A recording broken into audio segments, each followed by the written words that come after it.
Welcome to Daily Plunge. We are in the book of Nehemiah, chapter 4, verses 1 through 23. Now, I want to encourage you, go ahead and read chapter 3. The main thing there is simply about how Nehemiah delegates the work. And one of the problems in churches is we do not delegate enough.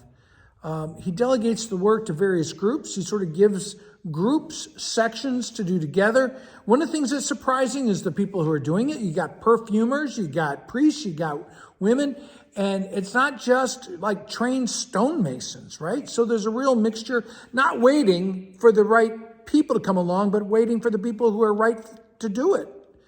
And then the other thing is that he gives them the authority. They're responsible for their section. And he singles out a number of groups to say, hey, attaboy, you guys are really working at it. He gets almost 100% involvement. Of course, there's some slackers who just thought they were too good to do the work. And that's sometimes the way it is at church.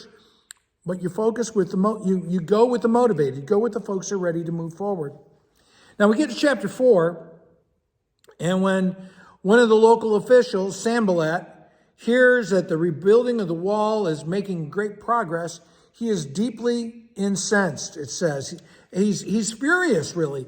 And they mock and ridicule the work that Nehemiah and his crew is doing. And they say, well, you're just building with ruined, burned out stones. A fox could walk on the wall and topple it over. And so they ridicule them, they're resisting them, and then they're also spreading rumors against them. And this is a classic pattern of opposition that we face when we're doing God's work. And what's the response? Nehemiah doesn't go to war with them.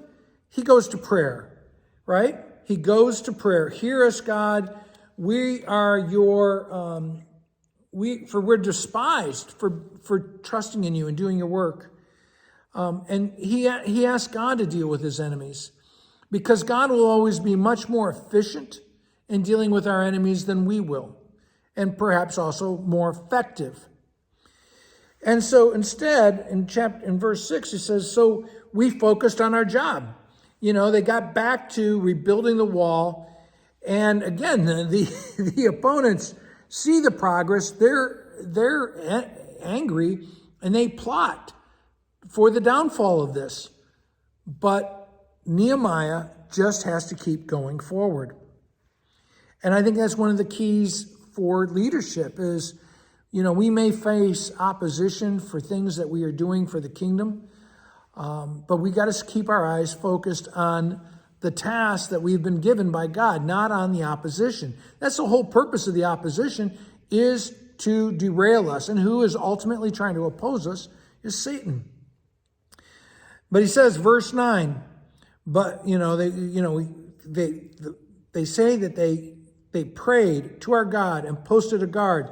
So they're posting a guard, but they're also praying night and day, 24/7. And the people are struggling. Our strength is giving out. They're intimidated. And he says, I encourage them. He says, fear not. Remember the Lord is with us, and that they are under God's direction, that they're doing a great thing for God. And so often we forget that when we're doing a great thing for God, it's not going to be easy.